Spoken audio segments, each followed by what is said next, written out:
오늘 우리에게 주시는 하나님 아버지의 말씀은 누가복음 14장 25절에서 35절까지인데요. 제가 24절에서 27절까지만 먼저 그냥 봉독해 드리겠습니다. 내가 너에게 말하노니 전에 청하였던 그 사람들은 하나도 내 잔치를 맛보지 못하리라 하였다 하시니라. 수많은 무리가 함께 갈새 예수께서 돌이키사 이르시되 물은 내게 오는 자가 자기 부모와 처자와 형제와 자매와 더욱이 자기 목숨까지 미워하지 아니하면 능히 내 제자가 되지 못하고 누구든지 자기 십자가를 지고 나를 따르지 않는 자도 능히 내 제자가 되지 못하리라. 아멘. 오늘 우리가 누가복음 14장 25절에서 35절 말씀 또 가지고 말씀을 나눌 텐데, 오늘 제목은 누구든지 자기 십자가를 지고, 이 말씀 우리 사순절 묵상집에 나와 있는 말씀을 같이 보도록 하겠습니다. 지금 요 본문은요, 예수님께서 예루살렘을 향해서 이제 가고 있는 상황들입니다. 그런 상황 가운데 지금 예수님의 뒤를 많은 사람들이 제자가 되겠다고 지금 따라 나선 거예요. 그러한 이제 상황 가운데 이 예수님께서는 십자가를 지기 위해서 예루살렘으로 지금 향하고 계시지만, 많은 사람들 눈에는 보이는 그 무엇을 위해서 예수님을 따른 거죠. 그러니까 그에 나타났던 어떤 기적들을 보고 어떤 치유함을 받은 사람들, 그러니까 어떤 세상에 이 자기가 볼 때 굉장하다고 느꼈던 것을 나름대로, 어떤 사람들은 예수님의 그 말씀의 어떤 그 힘, 또 그런 것들 이제 각자 나름대로 그러면서 지금 예수님을 따라 나선 겁니다. 보통 사람 같으면, 많은 사람이 이제 자기를 따라 나서면 뭐 흡족했겠죠. 기분도 좋고, 내가 인기가 이렇게 많구나. 그러면서 이렇게 자기를 따르는 사람들이 많으면 많을수록 좋아했을 겁니다. 그러나 예수님께서는 이렇게 따라 나서는 그 사람들을 이제 바라보시면서 높아심에서 이제 그 따라가는 사람들을 이제 바라보면서 질문하시는 거예요. 그리고 말씀을 하십니다. 제자가 된다는 게 얼마나 결단해야 될 것도 많고, 또 그 길이 얼마나 쉽지 않은 길이라는 것을 알려주고 싶고 확인해주고 싶은 거예요. 그것을 알고도 지금 따라오는 것인지, 그런 결단을 지금 하고 있는 것인지, 그걸 지금 점검하는 거예요. 따라오는 게 문제가 아니라 이 제자의 길에 얼마나 거기에 이 생각을 하고 지금 따라오고 있는지를 확인하시는 것이죠. 그러면서 몇 가지 제자의 조건에 대해서 지금 말씀하고 계십니다. 첫 번째 26절에서 보면 물은 내게 오는 자는 자기 부모와 처자와 형제와 자매와 더욱이 자기 목숨까지 미워하지 아니하며, 그랬어요. 여기서 미워한다, 강한 단어를 지금 동사를 쓰셨어요. 강한. 그러면 여기 부모, 처자, 형제, 자매,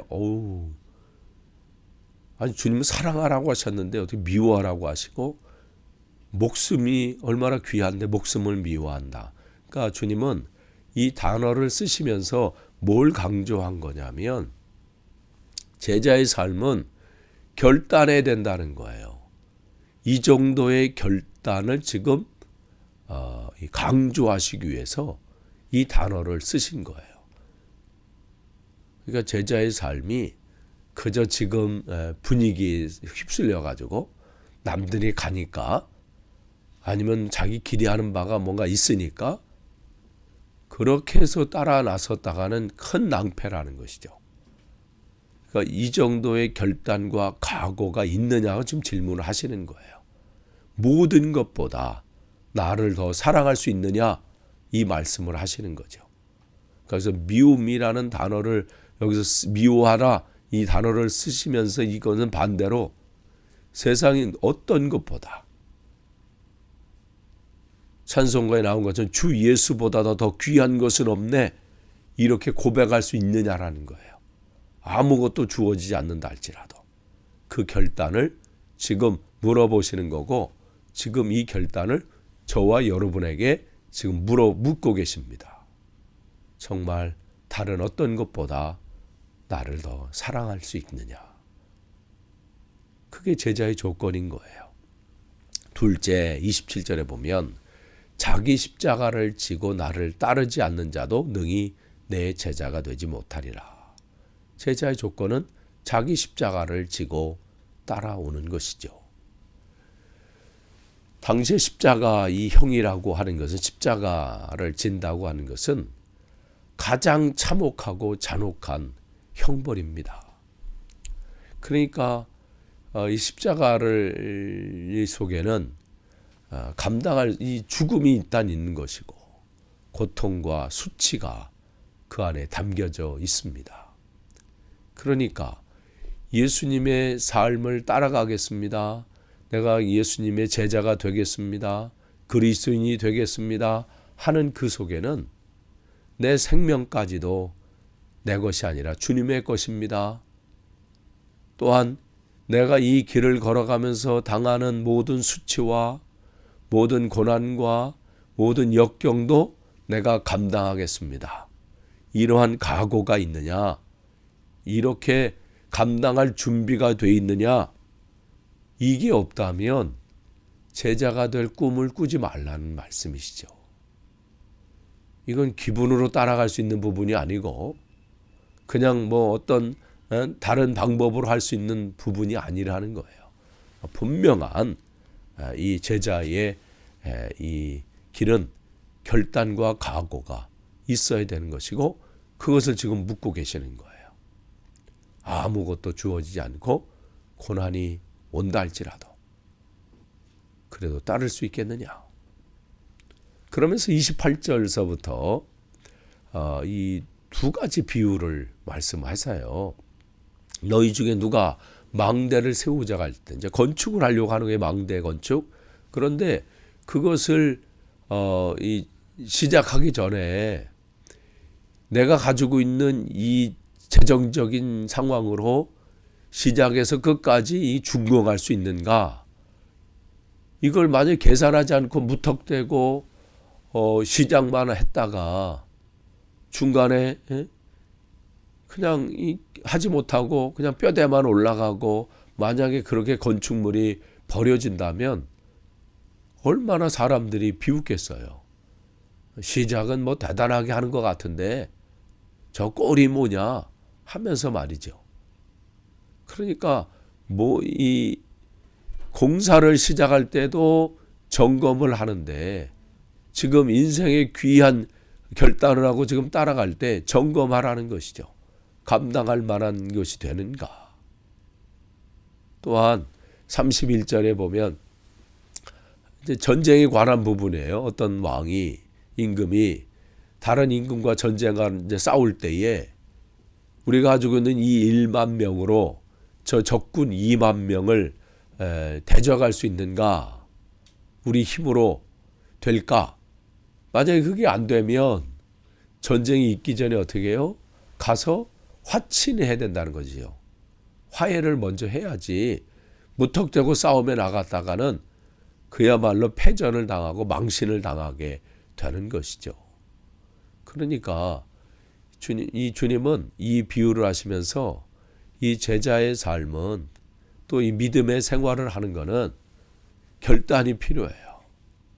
쉽지 않은 길이라는 거예요. 공격이 있고요.